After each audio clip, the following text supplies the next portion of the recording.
Hey friends, this is Reverend Jerry, the People's Priest, aka Father Jerry, and today I am coming to you with your Monday Musings.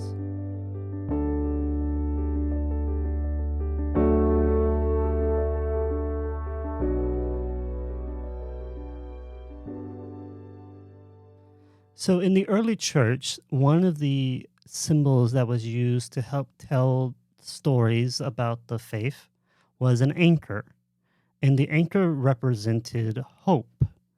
And I've always been kind of fascinated by the symbology of the anchor because it just doesn't seem like a symbol we would use for the life of faith or for a meaningful life.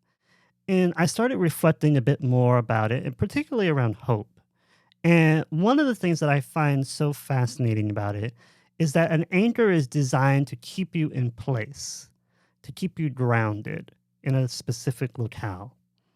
And I think if we took that as a teaching for life, then we become more aware that there are times in our life where we need to drop the anchor and be determined to stay in the area that we are in and be more steadfast with the understanding that if we allow ourselves to reside in this space, to keep our feet flat on the floor, our face towards the sun, we will discover that there are new gifts, new lessons, new talents to be discovered in that moment. Oftentimes in our life, we are encouraged in our society to avoid conflict and to avoid anything that is overly difficult or overly stressful. And there is some truth to be warranted that, you can choose what kind of stress you have in your life, and that's totally fine.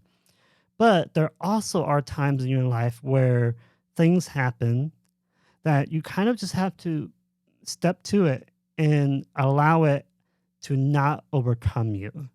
Julian Norwich, a mystic and saint of the church who lived during the time of the Black Death in the Middle Ages, or 1400s. I don't remember exactly when. But anyway, she lived during the Black Death. And she wrote in her writings some experiences that she had. She had these mystical experiences where she was in conversation with God. She called them the showings.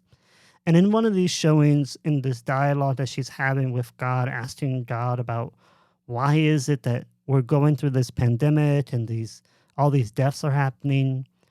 And God is trying to encourage her to tell the people to not be afraid because they will not be overcome. And the whole point of the showing was that God was trying to give a message of be resolved, to be in this moment, and a situation or a solution rather, will come to pass. And Julian was tasked to tell the people that. Well, I think for us too, as we are living in our time with an ongoing global crisis and all kinds of other issues that are happening, not just in our country, but all over the world, this lesson too can be very necessary and crucial healing medicine for our collective soul. That if we choose to drop our anchor into this moment, we will be able to draw deep on our strength, our inner strength, and find the necessary healing medicine that our culture, our society, our global human family needs to progress forward. So remember, dear friends, that life is short and we do not have much time to gladden the hearts of those who journey with us. So be swift to love, make haste to be kind. And this day and every day, when you find yourself in that difficult moment, drop the anchor into that moment, and there you will find the healing medicine that you need. Monday Musings is a weekly reflection series brought to you by Reverend Jerry Maynard, the People's Priest, and produced by C&G Communications. For a small donation of $25 per month, you can be listed as a podcast sponsor. For more information, please visit revjerrymaynard.org and click on the People's Priest podcast under the Media tab.